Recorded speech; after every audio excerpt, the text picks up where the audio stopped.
Thank you for joining me as we talk today about prison labor and interior design products. My name is Bethany DeLine. I'm the owner of DeLine Design and an advocate for intentional and responsible product specification. The point of view and opinions in this presentation are my own and do not represent any contributors or groups mentioned. This presentation would not be possible without contribution from IIDA Northland's research grant, community contributors, and industry reps who have taken the time to respond to our survey and answer questions. Thank you so much for the time that you've put towards this effort.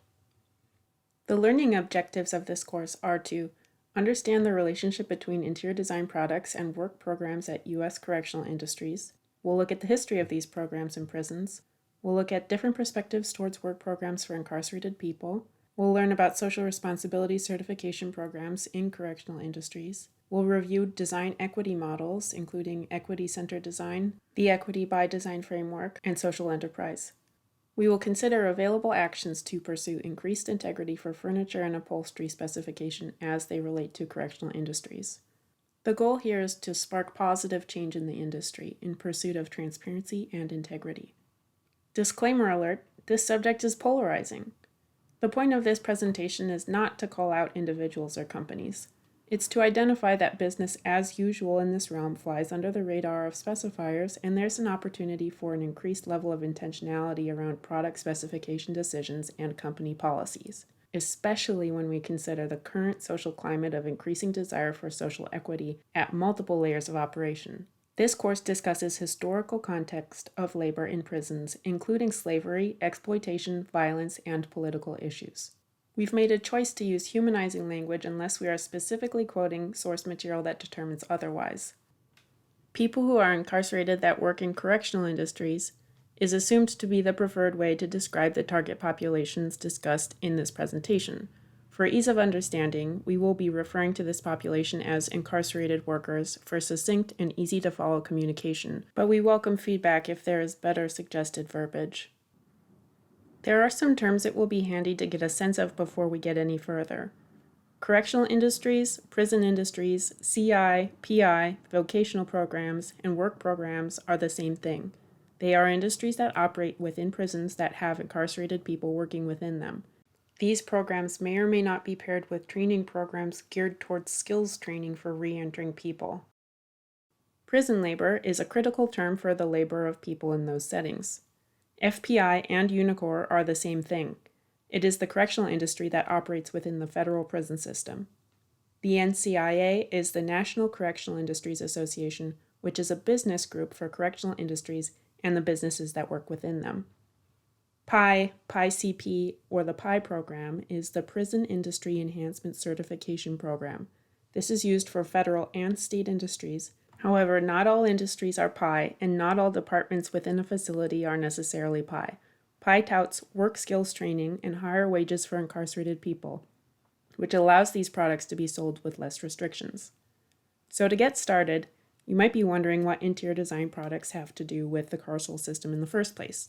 For simplicity, we will be talking about furniture and upholstery, not products specified for prisons, products that are made or assembled within prisons by people who are incarcerated. In prisons, it's actually mandatory that incarcerated people perform work roles. This does not mean they are required to work in an industry, but they are required to hold a work position of some kind.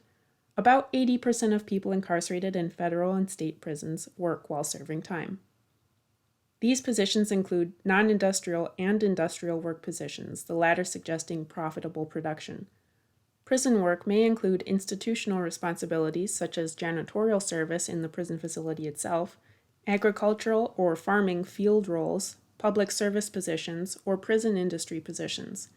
These positions assume a hierarchy, as some are less or more desirable both in pay and how rewarding they are. For example, a janitorial or farming position may be less desirable due to higher levels of physical challenge and lower pay rates. Someone might work their way through multiple positions while incarcerated. Perhaps based on good performance and good behavior, they might move from a more demanding role to, say, a commissary position, then to a prison industry position, which offers more opportunity for the development of trade-specific skills and better pay. Prison industries are where work involving furniture, upholstery, and interior design products happens. They operate as separate entities from each other. There is Unicor, which is strictly within the federal prison system, and then there are different industries per state within the state prison system. The PI certification program certifies some of these industry programs, however, most are not certified.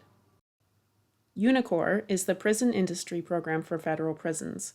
Unicor as we know it was established in 1934 and advertises work skills training, benefits to recidivism, which we'll get into later, reduced idleness for incarcerated people, and it celebrates the repatriation of manufactured goods. That means they talk about offshore prices with domestic production. In 2020, Unicor had over 16,000 incarcerated workers despite the pandemic. They operated in multiple business segments, including furniture and textiles, and they have many locations with 63 factories. Their largest federal customers are places like the Department of Defense and the Department of Justice. The state industries exist in all states except for Alaska at a wide variety of sizes and product offerings. We have made a reference PDF where you can get an idea of the complexity and breadth of these programs. Just scan this QR code and you can look up the industries in the state where you work.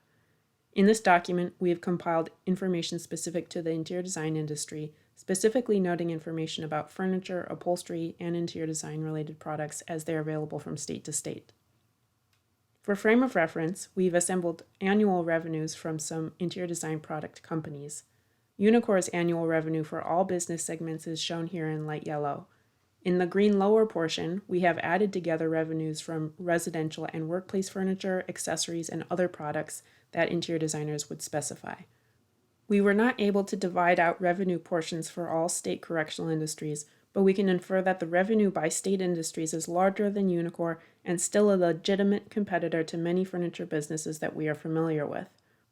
While revenue figures may not look particularly competitive, especially when next to some of the furniture marketing giants, it's also important to look at how many people participate in these programs. Side note, the number shown here for Unicor and state-level correctional industries are only counting incarcerated workers and does not include the overseeing staff.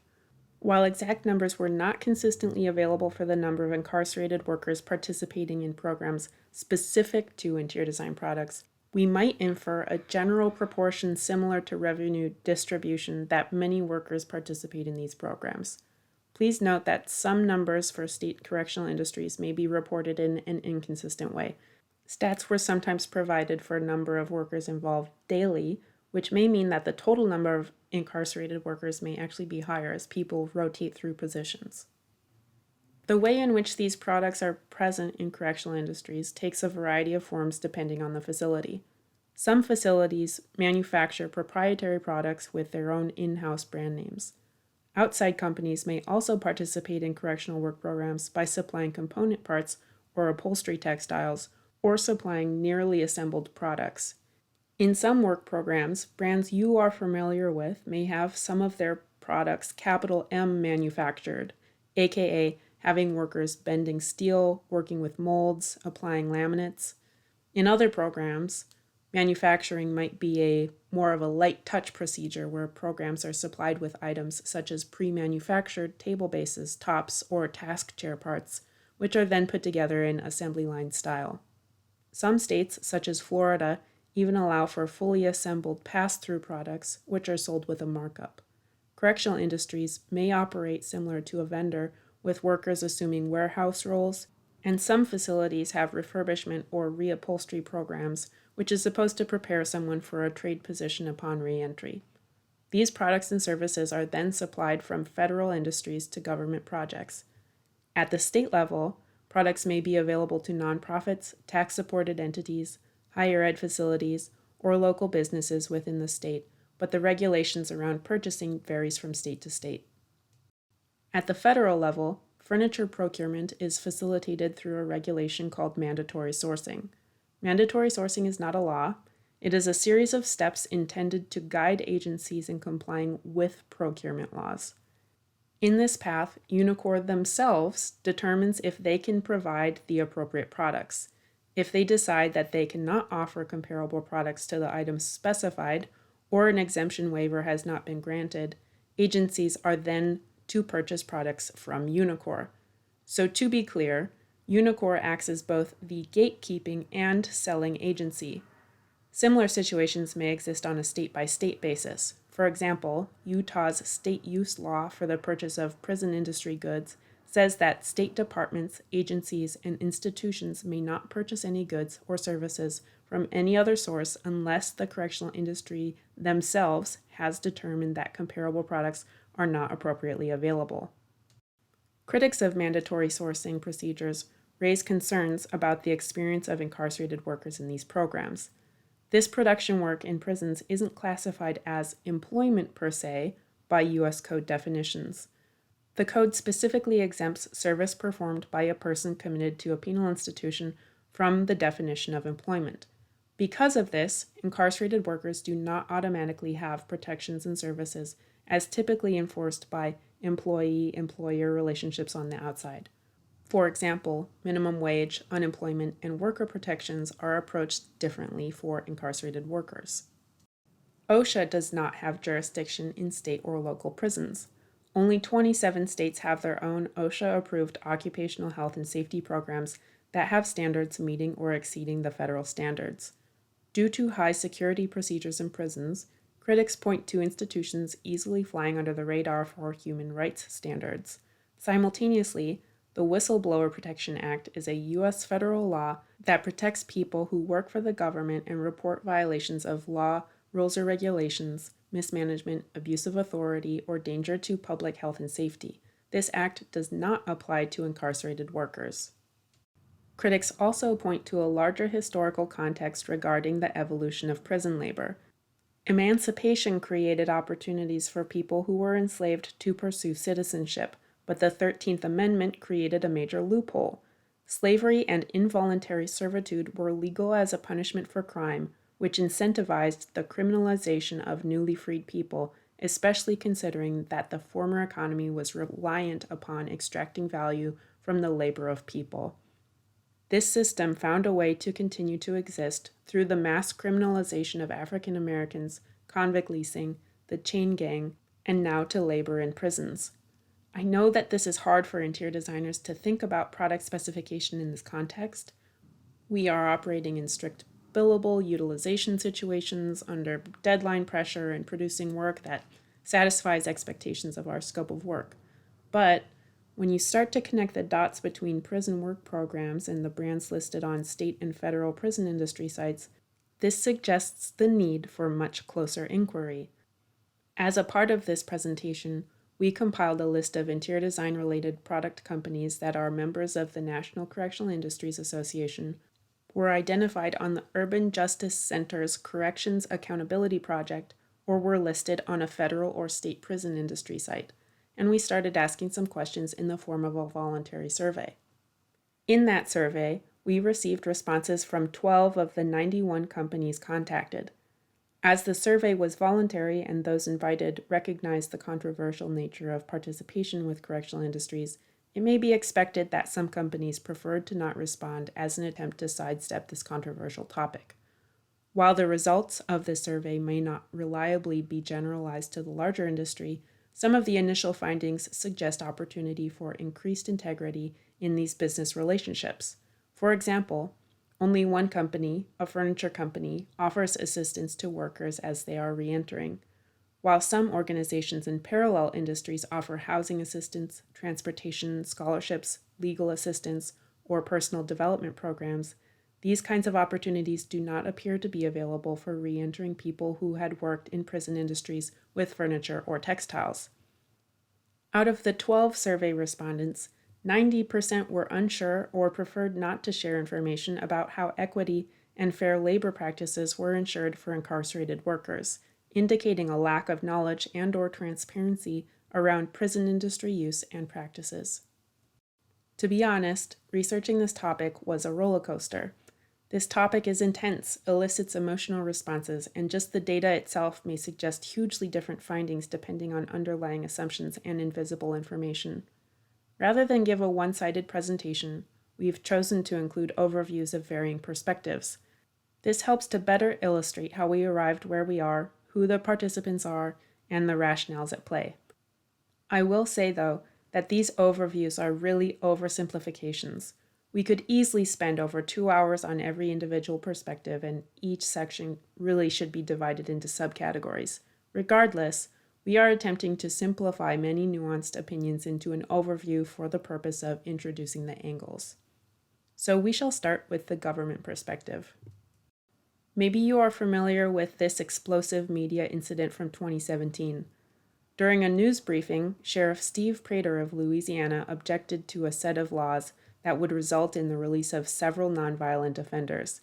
He said of prison work programs that it's a, quote, necessary evil to keep the doors open that we keep some out there, and that's the ones that you can work, the ones that pick up trash, the work release programs. But guess what? Those are the ones that they're releasing.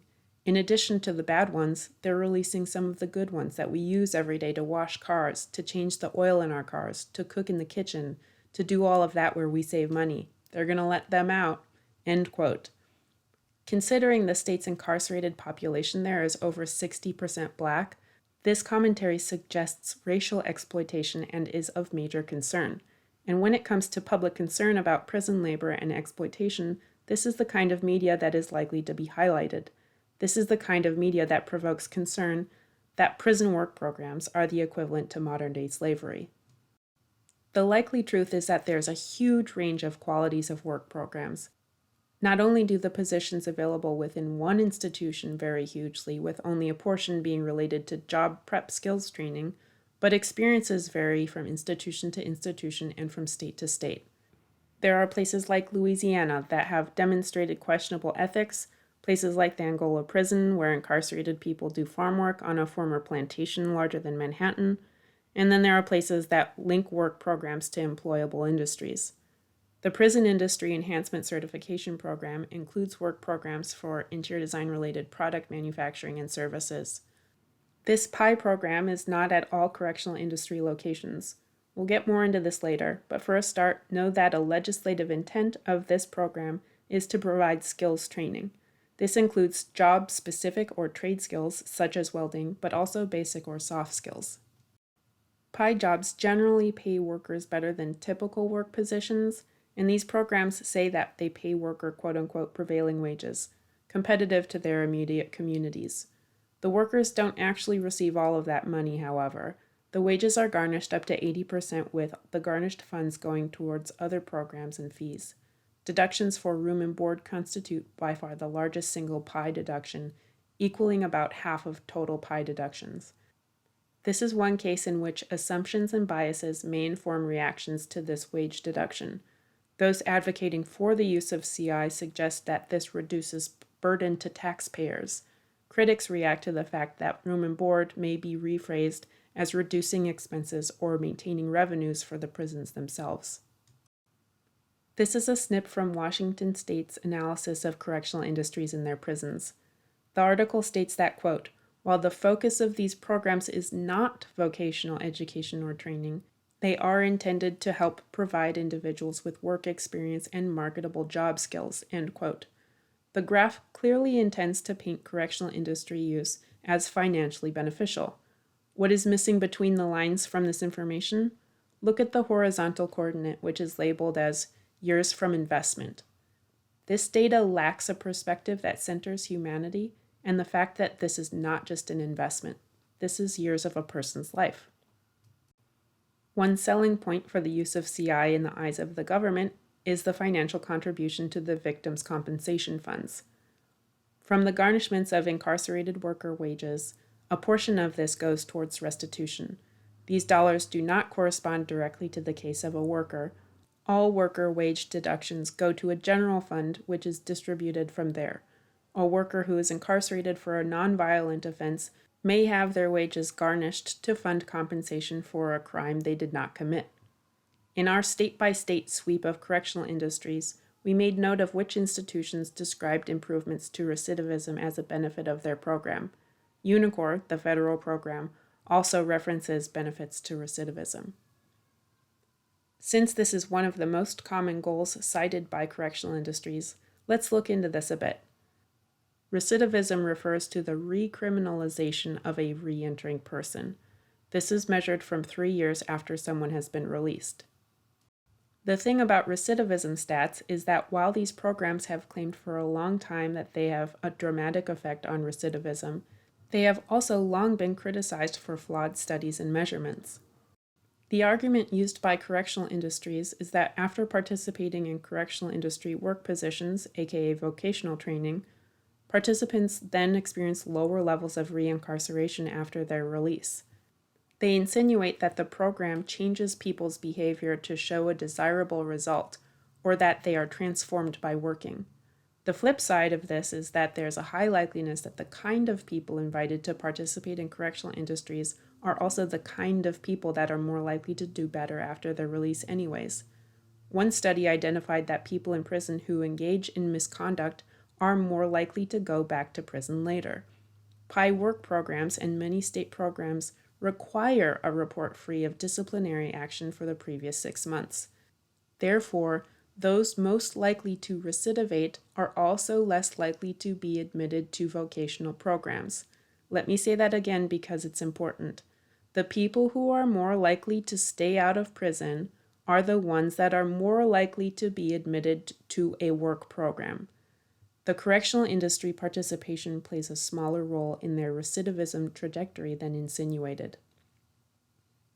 If correctional industries cite a source for recidivism benefits, they generally cite one study that showed dramatic effects. A more thorough review from the Urban Justice Policy Center reviewed over a dozen studies that examined the link between vocational programs and recidivism. Not all of the studies showed a beneficial correlation between work programs and recidivism. In closer examination of the studies, it was identified that 90% of the studies showed methodological problems that made it impossible to associate recidivism outcomes with the vocational program itself. For example, vocational programs were often paired with education and other non-work training programs. Some studies lacked control groups, and all studies lacked randomized selection of participants. It was also identified that post-release transition assistance programs played a large role in rates of recidivism. While legislation has allowed and backs the use of correctional industries at the state and federal level, not all government reps approve of them. Bill Huizenga is a representative in Michigan who repeatedly has introduced bills to limit the use, specifically of federal prison industries. He is an outspoken critic of the mandatory sourcing regulations. Of all of these, the FPI Competition and Contracting Act of 2011 was particularly noteworthy, as there were many testimonials from small businesses who shared impact statements to the Committee on Small Business. According to Huizenga's website, this bill was endorsed by many industry big names such as BIFMA, Steelcase, and ASID. None of these bills have passed. To sum up the government perspective, deductions from worker wages are advertised as lowering financial burden on taxpayers, with the majority of PI deductions going to room and board expenses. While there are questions around the integrity of recidivism claims, the legislative intent of these programs is to give people job training and skills, and several bills have been introduced to reform the use of federal prison industries in the name of competing free market businesses, but none have passed. Next up is the activist perspective. We generally think of activism as relating to political and social change. So by definition, you can expect that this perspective is not satisfied with the status quo. Again, for the purposes of this presentation, the activist perspective combines ideas from abolitionist, anti-racism, defund the police, and human rights movements. A foundational concept informing an activist perspective is American mass incarceration. In mass incarceration, we understand that the U.S. has the highest rate of incarceration per capita. In fact, most states have a higher rate of incarceration than most countries in the world, to the point where the U.S. makes up less than 5% of the world population, but has over a quarter of its incarcerated population. There has been a drastic increase in rate of imprisonment in the U.S. that has been associated with harsher sentencing laws, especially related to drugs. This has been criticized as driven by profit and racialized motives. While the most recent data available does show a slight downturn, the U.S. still has a per capita rate of incarceration much higher than most countries by several times over. There are also clear patterns about who is incarcerated, with people most affected being people who are Black, and this is not a reflection on who is actually committing the most crimes. This topic could be its entire own presentation, but for now, let's just understand that mass incarceration is discriminatory. So one of the first areas of concern from activists is wage rate for incarcerated workers. Once incarcerated, people don't have the same rights to worker pay and protection standards as free people. This allows for extremely low pay to people in prison. We've gathered some numbers for assembly and manufacturing positions just as a comparison. The last 3 bars in this chart are where furniture and upholstery related work would happen in prisons. Remember that there are different kinds of positions in prison, so the regular jobs, like janitorial and canteen jobs, are the lowest pay, which is 14 to 63 cents an hour. Correctional industries, where furniture and upholstery work happen, might be up to $1 to $2 per hour. So it is obviously a very low amount, but being several times higher than the other options is part of why these programs are more desirable. Technically, for PI certified programs, the positions are paid quote-unquote prevailing wage, but then deductions are taken out for room and board, taxes, Social Security, General Victim Compensation Fund, family support, unemployment, and workers' compensation for non-incarcerated employees. Even if we started at $16 an hour and subtracted a generous 35% for housing, which is the general budgeting recommendation for housing expenses, and 15% for food, that would still land at almost $9 an hour, far above the $1-ish per hour typical of a correctional industry position. Money is a necessary component to rehabilitation. It is needed to hit the ground running upon re-entry to get your documents in order, get a phone, housing, clothes, and all the things you need to have organized to get a job, not to mention the long-term effects. Have you ever had anxiety that you're not saving enough for retirement? This is so far off from that concern. In these scenarios, you're worrying about having enough money to send to your family to take care of rent for your children or having enough dollars just to get an apartment deposit together once you get out. That is the reality of re-entry, and these kinds of low-dollar earnings do not help. In addition to the low pay, we see price gouging in prisons. While prices vary from state to state, a 15-minute phone call from Arkansas, Michigan, or Wisconsin in 2018 was $20. There was legislation passed this year that now caps the total rate to be 21 cents per minute. So it could very well be that you work an 8-hour day to pay for an 8-minute phone call. Data from prisonpolicy.org noted that most commissary purchases are not for frivolous items. They're just for food, hygiene products, including toilet paper, and over-the-counter medications. In Massachusetts, individuals spent $22 a year on soap. Then things like a copay for a health visit might be $2 to $8 per visit. In Massachusetts, a packet of floss costs $1.87. At the average of 87 cents an hour for a non-PI program wage, the kind of program that might be working on furniture, woodwork, or upholstery, it would take over 2 hours to buy 1 packet of floss. And actually more, because that's 87 cents average before deductions. If we compare the equivalent situation to a $16 an hour position, this would be as if a packet of floss costs over $34. Put succinctly by Wendy Sawyer of the Prison Policy Initiative, the value of $1 is different when you earn pennies per hour. It's the contextual situations like these that make the good intentions of skills training and vocational training look not so good anymore. If work programs are powered by a captive audience in situations where they are monetarily going to be taken advantage of, at a time when a rehabilitation financial cushion and assistance to families might be what is needed most, things really start to look more and more like exploitation. As the director of the Sentencing Project identifies, there is a need for opportunities and training, but it should be done in a way that doesn't exploit people in captivity with few to no other options. Student groups have taken note, and there have been active recent petitions. As state universities have held contracts with state correctional industries for classroom, dorm, and office furniture, students have spoken out with varying degrees of success, citing racially unequal carceral systems and exploitative environments. Wisconsin and Virginia have laws that public colleges must buy from correctional industries. In other states, the contracts may be preferred but are not required. Somewhat obviously, the literature shows that the most rehabilitative prisons are the least prison-like, but rehabilitation is a part of this larger idea that prisons can become places to fix people through a combination of punishment and programs to change them. Arguments about rehabilitation rely on this assertion that people in prison owe a debt to society and should experience punishment. The burden falls on the shoulder of an individual, and this is done in a discriminatory manner, disproportionately towards people who are Black, lower income, and systematically failed by our culture.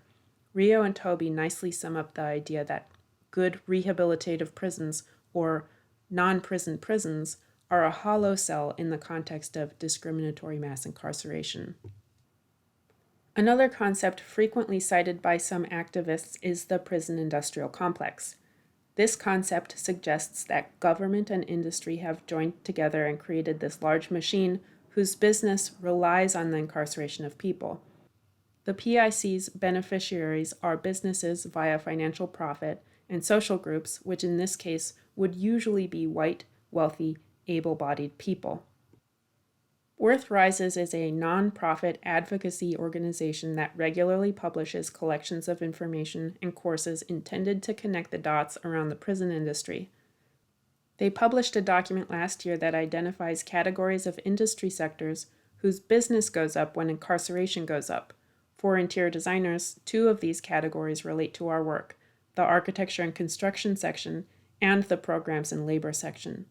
Programs and labor is where correctional industries, including furniture manufacturing, reupholstering, furniture refurbishment, cabinet making, etc., live. The Worth Rises director, Bianca Tylek, says that the surrounding industries, quote, aren't unilaterally responsible for mass incarceration, but they're part of the ecosystem propping it up, end quote. While vocational programs alone may not be reason enough to drive the prison industry as a whole, the sum of all of these parts creates a multi-billion-dollar industry that is vast and insidious.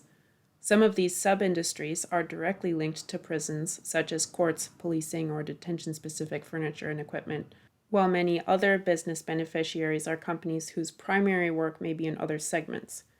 Examples of this kind of business would include furniture, upholstery, and finish companies who participate in prison industries, component part and raw material suppliers such as 3M, and architecture firms that design prison facilities. Their business may not primarily be prison work, however, their business does include it. Again, for context, the profit from these projects rests on the foundation of discriminatory mass incarceration, unlike in any other country. When businesses rationalize participation in the prison industrial complex, their explanations vary. In our survey responses, some respondents stated that correctional industries were just another client. Many cited rehabilitation and skills training as a value add to the business arrangement. This all seems very disconnected to the common experience of an incarcerated person, that incarceration is trauma-causing. In this essay from Mikhail DeVoe in the Harvard Civil Rights Civil Liberties Law Review, he reflects on the violence and traumatic situations he witnessed firsthand on a regular basis. He said, I found the prison experience traumatic because of the assaults and murders I witnessed while incarcerated, because of the constant threat of violence, because of the number of suicides that took place, and because I felt utterly helpless about the degree to which I could protect myself. It is reflections like these that make one question how much rehabilitation could actually happen here. In this context, the fact that companies profit from work programs seems much less virtuous, perhaps capitalizing on the vulnerable position of people in bad situations. The argument that prisons are a location where rehabilitation may happen is overshadowed by many damages done to both individuals and their respective communities. Individuals who are incarcerated experience disproportionately high levels of isolation, violence, traumatic events, and PTSD. They have inadequate protection from infectious diseases, as demonstrated by the rapid rate of the pandemic overtaking prison populations, poor nutrition, which has long-term effects, and upon re-entry, they experience discrimination around employment, voting, housing, and barriers in access to services. At the community level, which, remember, is disproportionately people of color and lower-income folks, kids are majorly affected. The Adverse Childhood Experiences Study is a long-term study that linked some major qualifiers, including incarceration of a guardian, as a predictor of violence, chronic health problems, mental illness, and substance abuse in later life. As children, They are also more likely to experience speech and cognitive delays. The greater community experiences higher rates of many physical conditions, including general morbidity. Families are affected by loss of a financial contributor to livelihood expenses such as rent, food, childcare expenses. This also affects intergenerational wealth accumulation, which is a term for things such as inheritances, family wealth in the form of home ownership, and generally better preparedness for things such as kids' future college tuitions and investment in a more financially secure life trajectory. With this perspective, it becomes apparent how the business of punishment is like a spider web, affecting whole groups of people, their children, and their communities. Ruth Wilson Gilmore is a well-known abolitionist and scholar. She says, "Abolition is deliberately everythingist. It's about the entirety of human-environmental relations." Her perspective on abolition is not defined as being anti-prison as much as it is by being pro-sustainability, pro-rehabilitation, pro-access to services, pro-well-being, and pro-humanity. This fits perfectly into the vision of what responsible, sustainable design should be. Abolition is about alternatives and is inherently future-centric.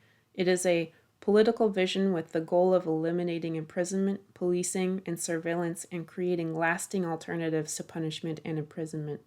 An abolitionist vision means that we must build models today that can represent how we want to live in the future. The defund the police movement is a form of abolitionary thinking. This latter model of social justice communicates that many justice-related perspectives require a successive fluency and dependence from concept to concept. For example, one does not jump straight from understanding that racism is real to defunding the police.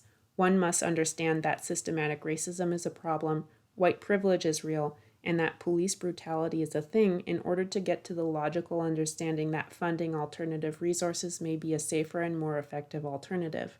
A latter-style perspective towards correctional industries similarly would require base understandings that discriminatory incarceration is real, capitalism is racialized, and the prison industrial complex exists before moving towards ideas around funding restorative justice programs, community support programs, and social enterprise. Incarceration is a parallel string of issues which demonstrates multiple deeply held beliefs around what the purpose of incarceration is and how it should operate. While reviewing correctional industry job market data for post-release participants, the following statement was found. Births out of wedlock continue to rise, suggesting a prosperous future for the criminal justice system. The understanding there is that children in single-parent households are more likely to become incarcerated.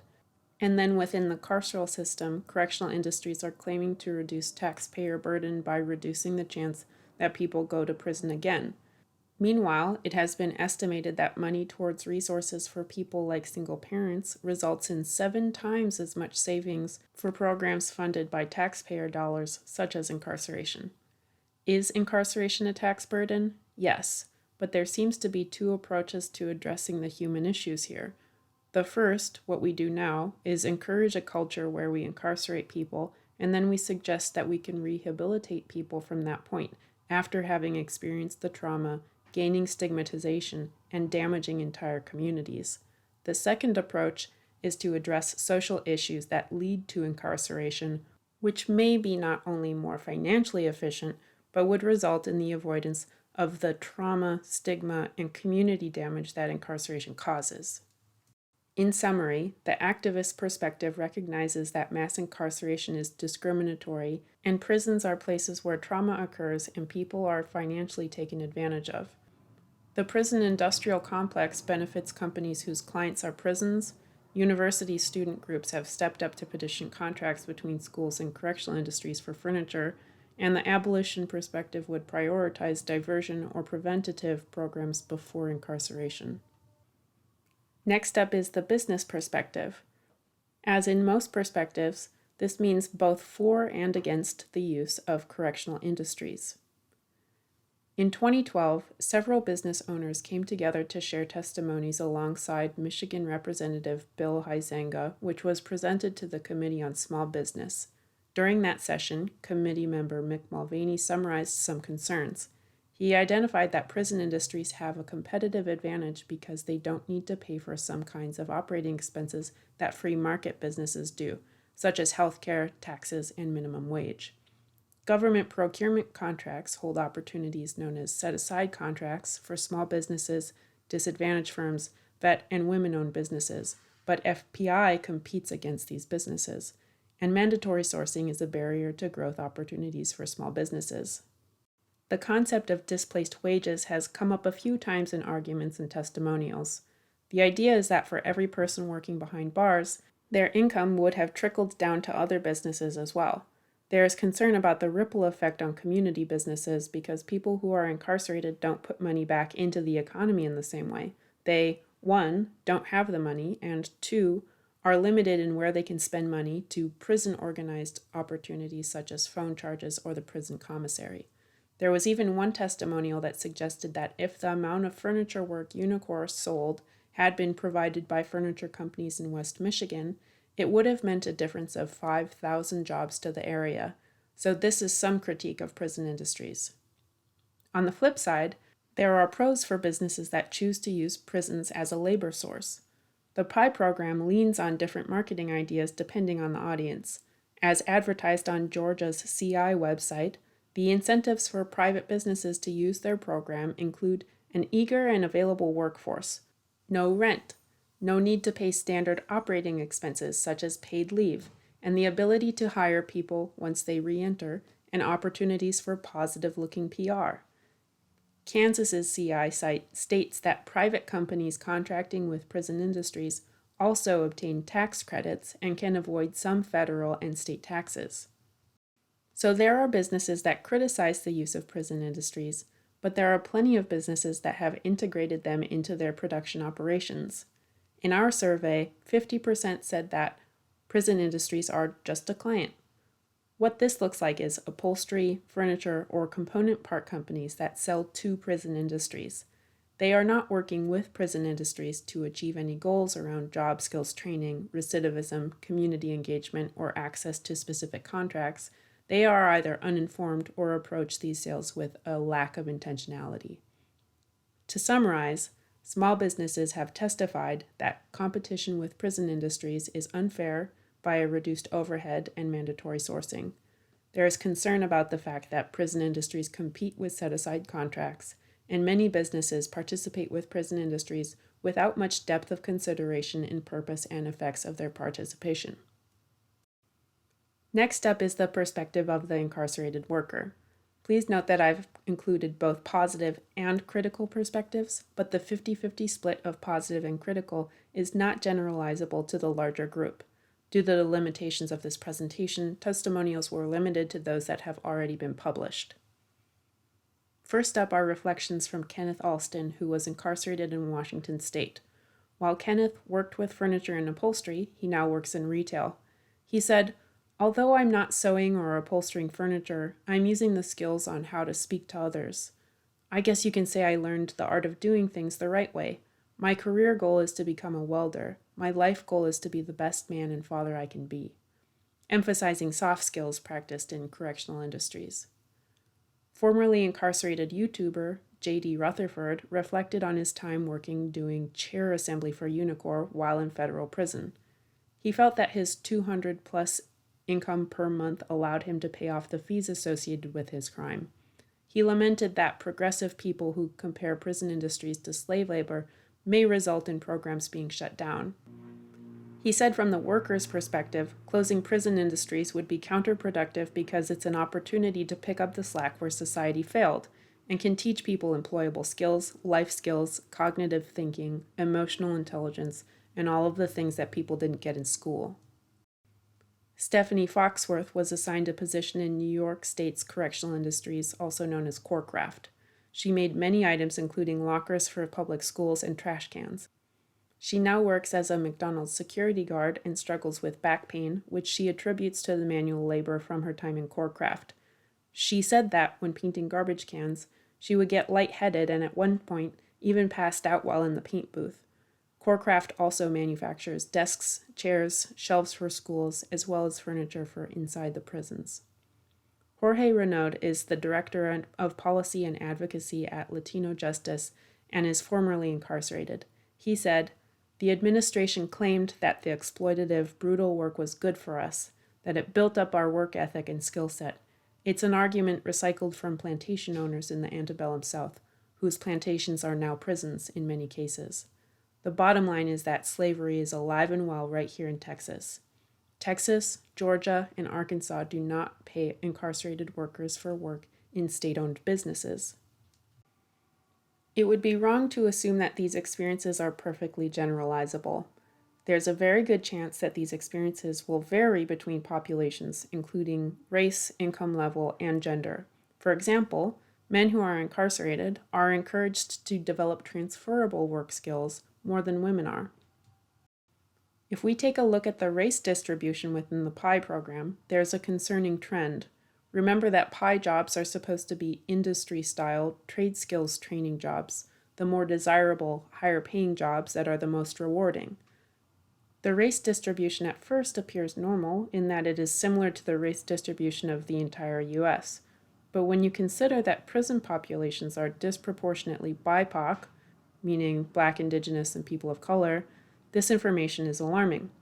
BIPOC people are still working in prisons, but people who participate in vocational programs that are the most geared towards rehabilitation are primarily white. I'm going to say this again because I think this is really important. Incarceration is disproportionately BIPOC. Vocational training work programs in prisons are disproportionately white. To summarize, there are a variety of experiences between incarcerated workers. Some workers are able to send small amounts of money home, and they appreciate the ability to be productive and contribute. Some incarcerated workers are forced to work under threat of punishment. However, it appears that most furniture and upholstery programs do not create these conditions. And lastly, the most desirable vocational training positions are held disproportionately by white people. Next up is the prison leadership perspective.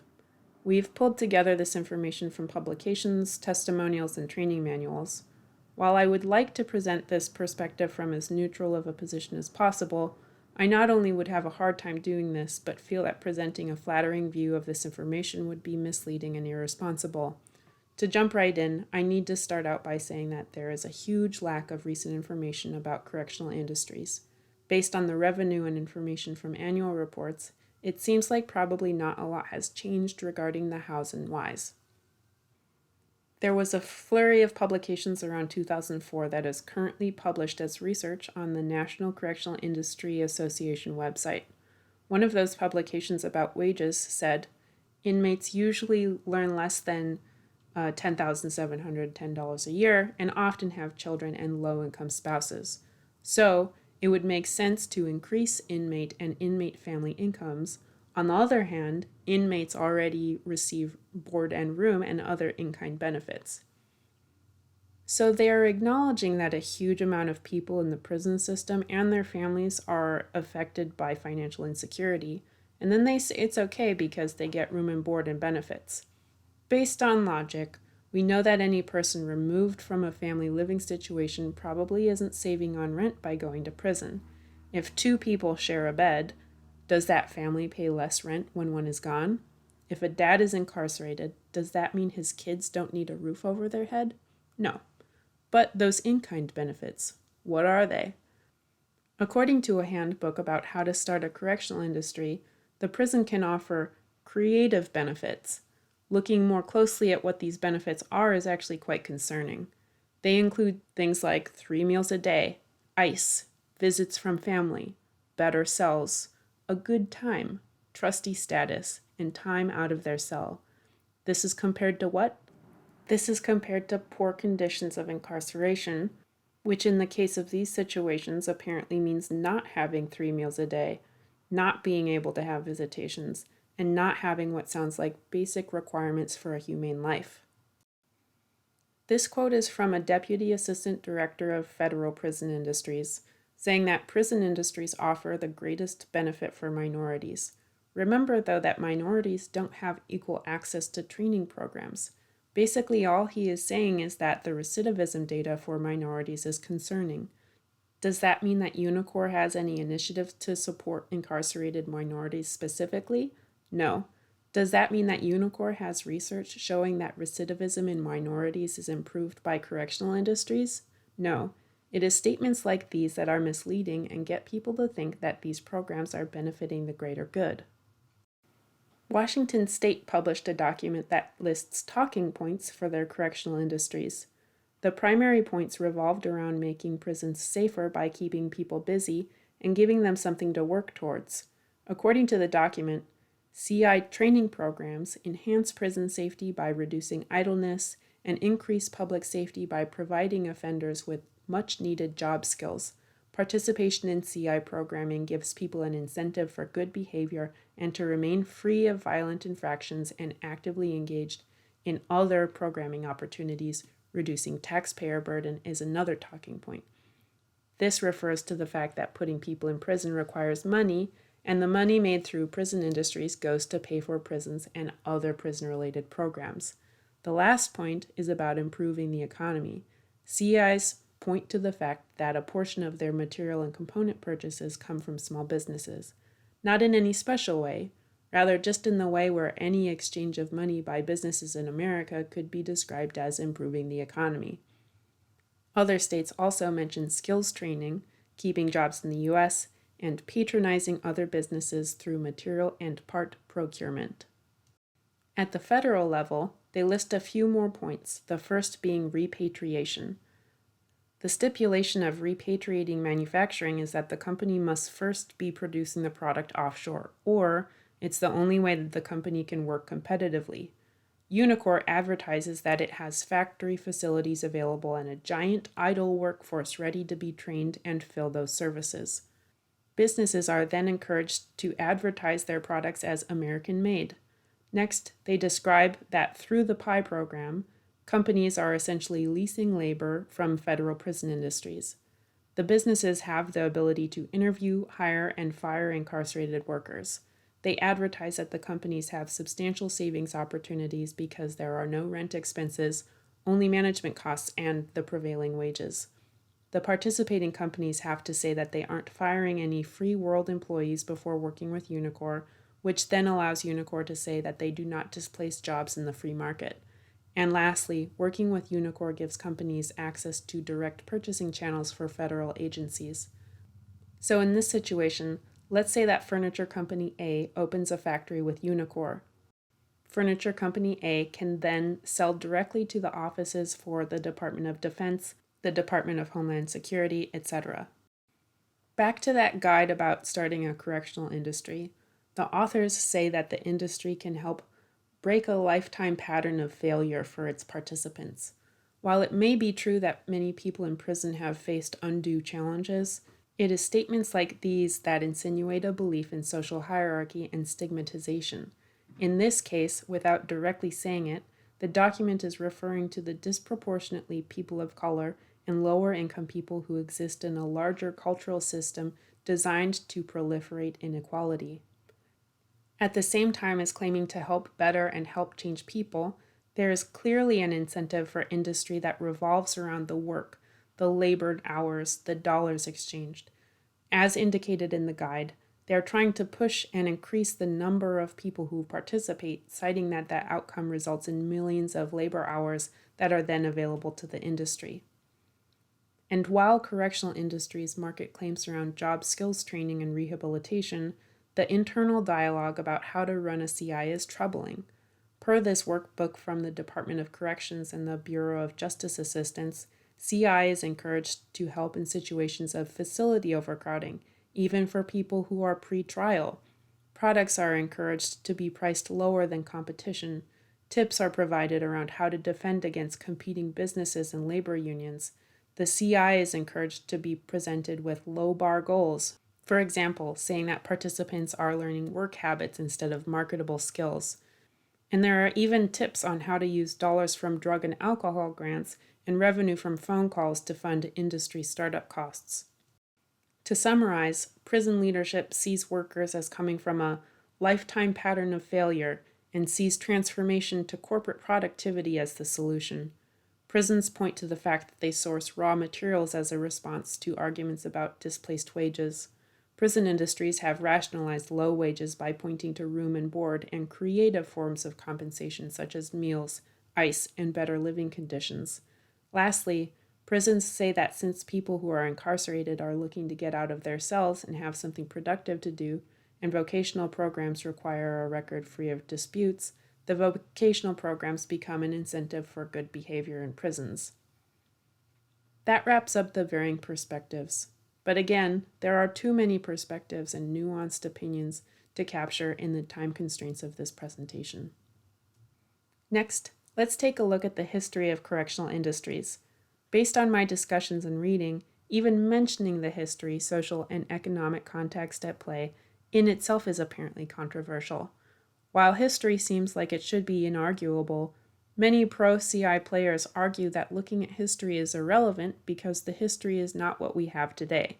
Simultaneously, the activist perspective says that it is absolutely necessary to acknowledge and understand the history of power and abuse that informs modern situations. Regarding prison work programs, the late 1800s and early 1900s saw open market sales, products made by incarcerated workers used to finance prison. At this time, manufacturers went on strike because they couldn't compete with prices from free labor. These products included carpet and furniture. According to Unicor, as one might surmise, the advent of these systems bred abuses from the inside out.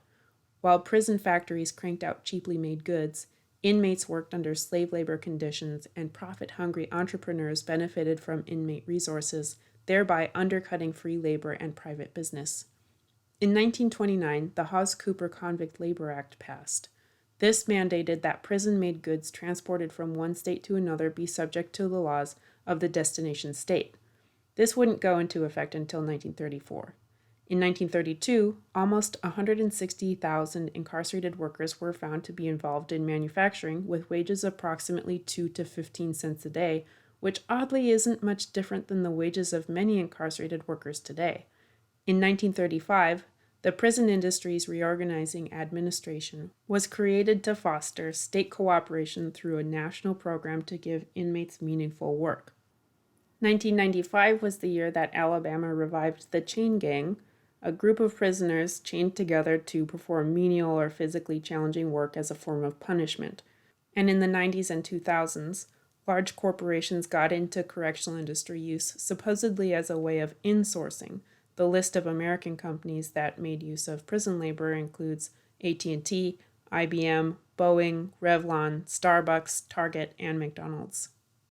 Clint Smith, author of How the Word is Passed, said, "The history of slavery is the history of the United States. It was not peripheral to its founding, it was central to it. It is not irrelevant to our contemporary society, it created it. This history is in our soil. It is in our policies, and it must, too, be in our memories." In the discussion of the origins of prison labor, many critics of prison labor point to the 13th Amendment. There are many different kinds of slavery, but chattel slavery is the kind of slavery that is typically thought of in America, where people were enslaved and treated like property that could be owned. When this was abolished, the 13th Amendment left what is called a loophole, that slavery could exist if it is used as a punishment for crime. As written in The Racial History of Criminal Justice in America, penal institutions began to fill with people of color in numbers well out of proportion alongside the abolition of slavery. The percentage of black prisoners went up because new laws intended to target newly freed people. White Southerners' economy depended on black labor, and therefore transformed in order to be able to continue operating. The 13th Amendment that outlawed slavery also included that exception for anyone convicted of a crime, which allowed similar labor structures to exist, pursuant on the imprisonment and conviction of people who had been enslaved. A key term to this situation is racialized capitalism. While discussing the loophole in the 13th Amendment, Deborah Peterson Small, founder of Break the Chains, reminds us that crimes that black people were locked up for and convicted of were things like vagrancy, like stealing a pig, like doing basic survival crimes or misdemeanor offenses, many of the same kinds of things that are currently being used by our prison industrial complex to support mass incarceration. As noted in the book, The Politics of Slavery, the point of retracing this history is not to argue that prisons have been a direct outgrowth of slavery, but to interrogate the persistent connections between racism and the global economy. This is an important distinction when presented with the idea that work programs are the new slavery. A similar point was noted by Clint Smith in a recent podcast with Brené Brown. He said that slavery and mass incarceration are two different beasts and need to be understood separately, but at the same time, we need to understand that the remnants of enslavement shape what our prisons look like in profound ways. Convict leasing was not that long ago and still shapes what our current day institutions look like. So if we keep slavery separate from any comparisons to current work programs, a huge issue is still that of discriminatory mass incarceration and the larger race-class impact. Chenjerai Kumanyika said that police and other systems of organized violence do not arise out of any concern for public safety. Instead, these institutions became fixtures in our society so that the powerful could guarantee their right to exploit labor and enforce social hierarchy as modern society became more complex. This is not just about profit, but about the creation and maintenance of a perpetual enemy who must always be fought and can never be conquered. The connections between slavery and prison are more about the construction and consolidation of a certain kind of enemy status than they are about the people who have been criminalized. Even looking beyond the historical context of slavery in America, the facts about correctional industries suggest a system that embodies structural racism. People of color, particularly Black people, are disproportionately incarcerated. The rehabilitative claims of vocational training are shoddy, and the programs that specifically speak to those claims, such as furniture trade and more skilled positions, are given primarily to white people. Of course, industries won't take responsibility for operating in a racist way. They will point to the fact that they don't sentence people, they don't have the means to do effective research, or that the opportunities for workers are based on behavior, not race. This is what structural racism looks like: rules baked into policies that negatively impact people of color. It should be no surprise that according to the U.S. House of Representatives Industrial Commission, quote, "The most desirable system for employing convicts is one which provides primarily for the punishment and reformation of the prisoners and the least competitive with free labor, and secondarily, for the revenue of the state." They are straightforward saying that the goals here are punishment and profit, and this is the kind of thinking that birthed our modern correctional industries. Further incriminating the goal of profit within the system of mass incarceration, we can look to ALEC. ALEC is a political lobbying group that includes both politicians and corporations. In this group, companies may propose laws that are then voted on within ALEC and then brought to government channels by the politicians.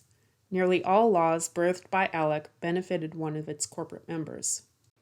ALEC helped pioneer some of the toughest sentencing laws on the books today, like mandatory minimums for nonviolent drug offenders, 3 strikes laws, and truth in sentencing laws. How does this relate to correctional industries? In 1993, Texas State Representative and ALEC member Ray Allen crafted the Texas Prison Industries Act, which aimed to expand the PI program.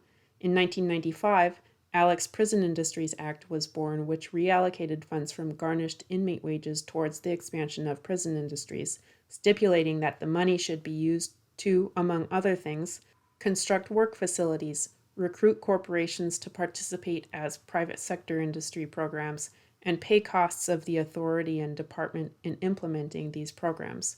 Also in 95, the Bureau of Justice Assistance handed oversight of the PI program to the NCIA. Ray Allen was a former Texas legislator who used to run a company called Service House, Inc., whose sole client is the NCIA. On the NCIA's dime, Allen lobbied Congress, the White House, the Department of Justice, and the Office of Management and Budget on the virtues of prison privatization. So to recap, Ray Allen, an ALEC member, introduced legislation that expanded prison industries and in turn financially benefited his own consulting company, which is pretty much the state where we are currently. PI is still touted as the good and reformed version of prison labor. And just as a reminder, members of the NCIA include brands that are common to many interior design libraries. As we've parsed through arguments for and against correctional industries, criticisms, defenses, explanations, and all, something that helped me to put it all in context is taking a step back and looking at models that are deemed as socially responsible. So let's take a look at how we judge social responsibility and some examples of socially responsible companies and their qualities. First off, we have certification and disclosure programs. We compiled programs in our industry that have some sort of social responsibility component and looked for aspects that specifically address domestic prison labor. While many of these programs do not allow forced labor, this often doesn't apply to domestic prisons because trade programs are not necessarily forced labor. They are positions that people work up to. In addition, some programs only consider quote-unquote high-risk countries and then ban facilities that have been flagged. And then some say that they ban the use of prison labor, but have no audits, methods of enforcement, and do not include any oversight one step down the supply chain. As of October 2020, the only program that really directly looks at U.S. prison industries is the PI program. So let's look further into the PI program. The PI program's purpose is to enforce that products are created with labor that costs the prevailing wage. The idea behind this is not to benefit the worker, but to support the argument that the products manufactured through PI don't have unfair labor cost advantages to free market products, even though these programs advertise cost savings such as no rent overhead and no need to pay for benefits. Because PI products are supposedly not competing with free market businesses, this allows them to be sold across state lines and to the government with no dollar cap. Not all states participate in PI, and just because a state participates doesn't mean that all programs in that state are PI certified. PI does require that participation is voluntary. It is overseen by the National Correctional Industries Association. Again, financially contributing members of the NCIA include many brands found in interior design libraries today. PI states that a maximum of 80% of worker wages may be garnished. The remainder of that may also be put in mandatory savings accounts. We took a look at just a few of the states that have PI programs and also inventoried the kinds of PI programs they run that are related to interior design products. As an example, Minnesota's 2020 cumulative gross wages were over $4 million, and the PI programs included children's furniture and wood products, wood product assembly services, metal fabrication, and subcontracted assembly. Minnesota garnished about 73% of these 2020 wages. And while there are claims about work skills training and benefits to recidivism, the research is old. We reviewed all citations posted on the NCIA's website on their research page. Over 96% of the citations were from 2004 or earlier, and the average date of referenced research was 1996. Enough has happened in the last 2 years alone to warrant revisiting areas of concern around equity. In that context, the 25-year research gap that acts as the basis for correctional industry legitimacy becomes much less reasonable. So why is it okay that wages are garnished and claims about rehabilitation are weak? It's because the primary goal of PI is not for the betterment of incarcerated or re-entering people. They even state in a financial analysis report on their website that if PI expanded, the greatest beneficiaries aren't the incarcerated workers. This is a capture from a report about job placement and re-entry for people who have participated in correctional programs. This report is by Texas A&M and the U.S. Department of Labor for the Bureau of Justice Assistance and the NCIA. On the first page of this report, in response to the question, "Why is this important?" referring to post-release recidivism and successful re-entry, the report includes some quotes separated from their original context. "It's the economy, stupid," and "It's productive jobs, stupid." This government-funded report makes it very clear that the priorities of the NCIA and the federal government isn't the betterment of people, it's about the economy. Again, the purpose of PI is about free market competition, interstate competition, and wage deductions. When it comes to mandatory program requirements, There's nothing about actual stats for recidivism, skills training, or job placement, and the only required reports are quarterly financial reports. On-site reviews that may review worker conditions are only required as necessary. So, long story short, out of all the certification and disclosure programs that look at prison labor, PI is the only one that currently gets its hands into the American prison system, and PI really doesn't concern itself with the benefit of the workers. It's about economy, business, and money. Ibada Wadud is a CSR strategist and educator who has experience in social enterprise. She says, when we allow biased institutions to define knowledge, or more specifically, institutional knowledge at the systemic level, we often end up oppressing those who we intend to uplift. I've heard a few times from those that work with correctional industries that it's a win-win situation because companies receive benefits and the quote-unquote rehabilitative program participation is added value. Probably few or no companies have decided to work with correctional industries as a way of expressing ill intent. Companies have been sold this idea that they can receive a service for less money that has secondary positive benefits to vulnerable people. But do you think that the carceral system might be biased? Based on what we know about discriminatory policing and incarceration, do you think it's biased? Even if we look to uplift people who are incarcerated, do you think it's reliable to make decisions based on research commissioned and provided by the NCIA, who has ties to ALEC, and systems that enable discriminatory mass incarceration? The intent of companies working in these channels might be good, but it might not be good enough. It might rely on some underlying assumptions about what is fair and right in carceral punishment. What we have is companies that are benefiting from participation with correctional industries. Their benefits might be additional business, reduced overhead costs, or access to specific contracts. But when the rationale is that it enables rehabilitation for incarcerated people, the argument is weak.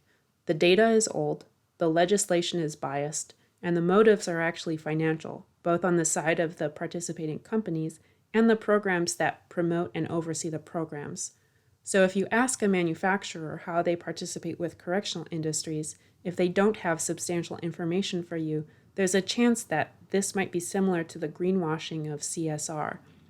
We as humans have a tendency to hear an argument and check off a box in our heads that says, okay, it's good. But we've learned to look into green claims. Let's look into those social responsibility claims. Wadud presented this chart that shows systems of oppression. In the individual and interpersonal realms, we have some of the topics that surely have seen reinvigorated interest since the increased visibility of the Black Lives Matter movement, such as bias in the workplace and expression of microaggressions.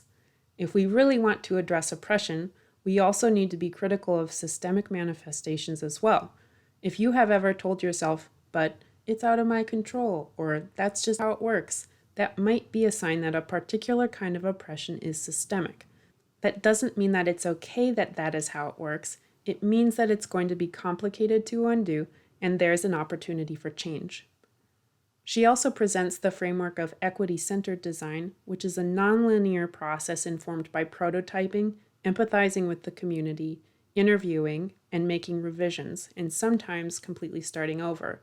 It requires vulnerability, reflection, courage, and intentionality to really serve others. The equity by design framework is another model that combines racial equity work with design thinking methodology. It involves identifying and writing out the historical context of the situation, what radical inclusion might look like, and what kinds of products, systems, or experiences that might be available as an output of a potential system. One fairly accessible model that is in practice today within the world of business is social enterprise, which is defined as a business that has specific social objectives that serve its primary purpose. Social enterprises seek to maximize profits while maximizing benefits to society and the environment. Their profits are principally used to fund social programs. The social enterprise example set by Greystone Bakery turned on a light bulb for me. They said, "We don't hire people to bake brownies. We bake brownies to hire people."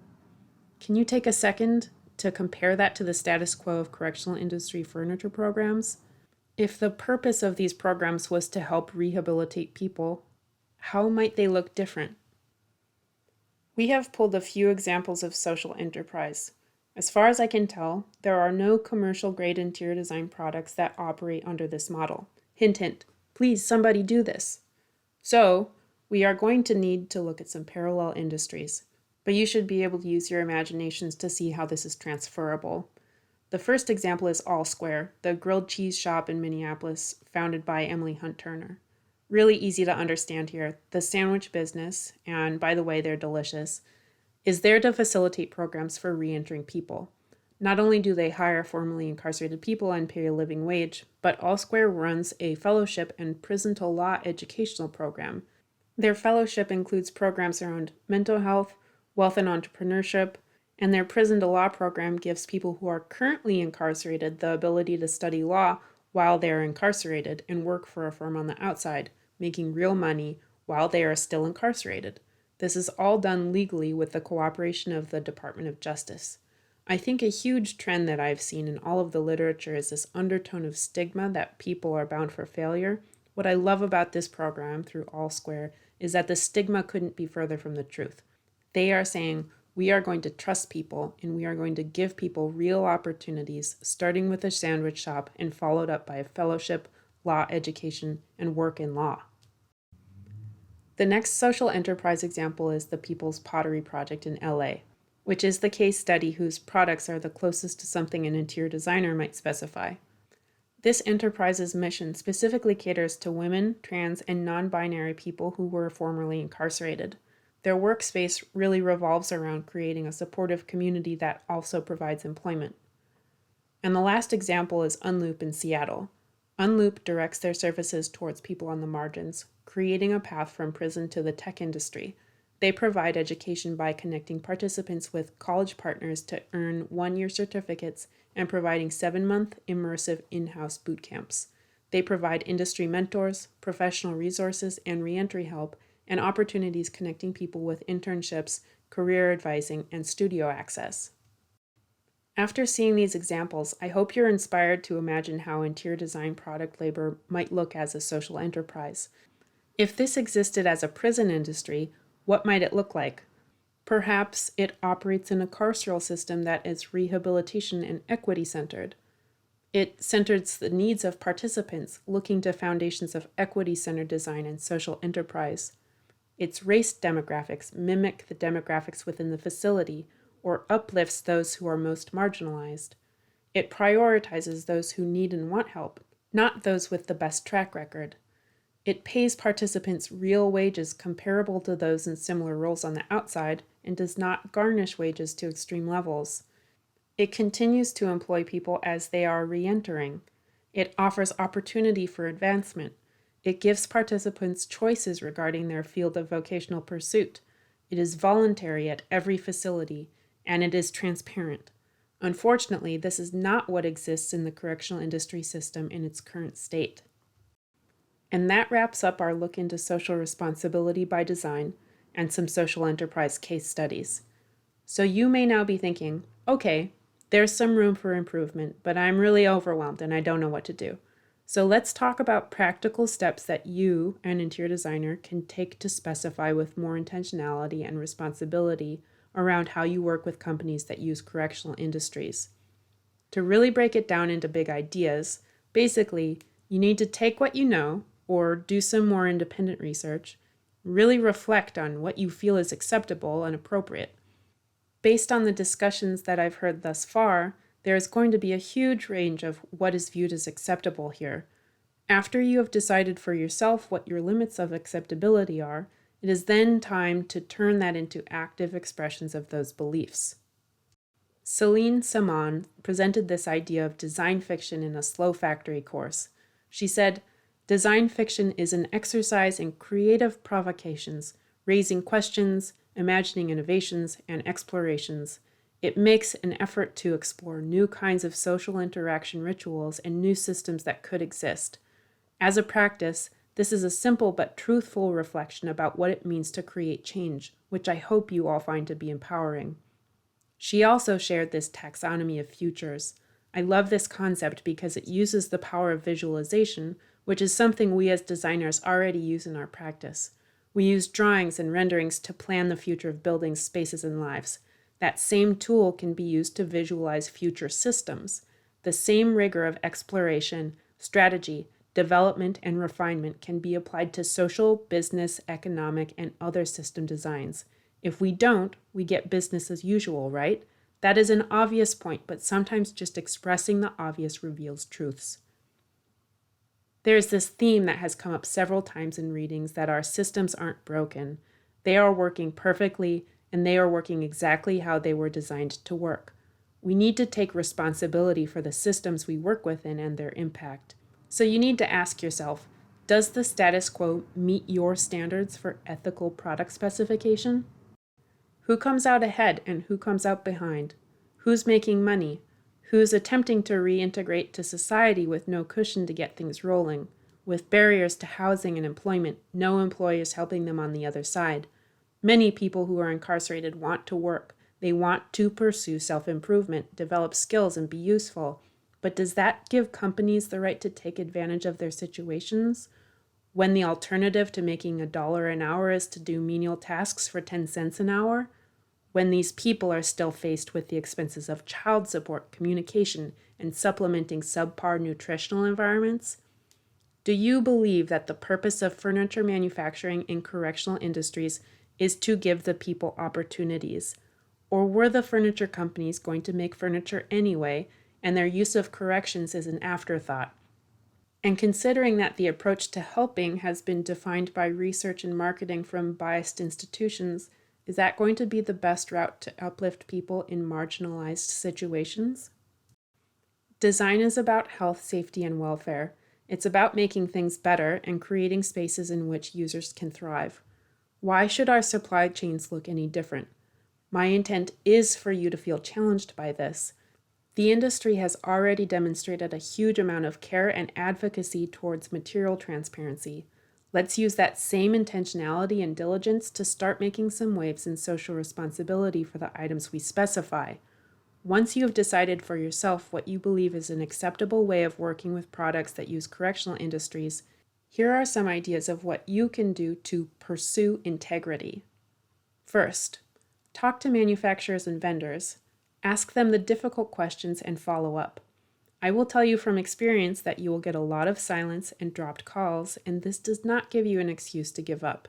If there is not transparency, how can you specify a product responsibly? And sometimes just because you get a good sounding answer doesn't mean the substance is there to support it. Use your critical thinking skills to look at the larger context of the carceral system and the prison industrial complex. Next, talk to your state representatives. This is an area influenced by legislation. Look up the statutes that apply to your state, understand what contracts are in place, and figure out what programs are available to re-entering people. And if it isn't good enough, tell them what you want to see. Next, adopt a firm-wide stance on what a minimum level of social responsibility in interior design product specification looks like, and then translate it into a master spec template. If this isn't a possibility, come up with a personal minimum level of acceptable practice and then use that for your own projects. And lastly, demand that certifying organizations adopt requirements for domestic labor social responsibility. Or if this is in your power, create an industry standard. Based on my discussions with some existing certification reps, this has not been taken on because it is controversial and there's not an easy right solution that everyone will automatically be behind. So they've taken the route of not adopting any requirements for domestic prison labor at all. Here are some additional resources. Thank you so much for listening to this whole presentation and thinking critically about this along with me. This PDF is available upon request, and feel free to reach out if you want to discuss any of these concepts further.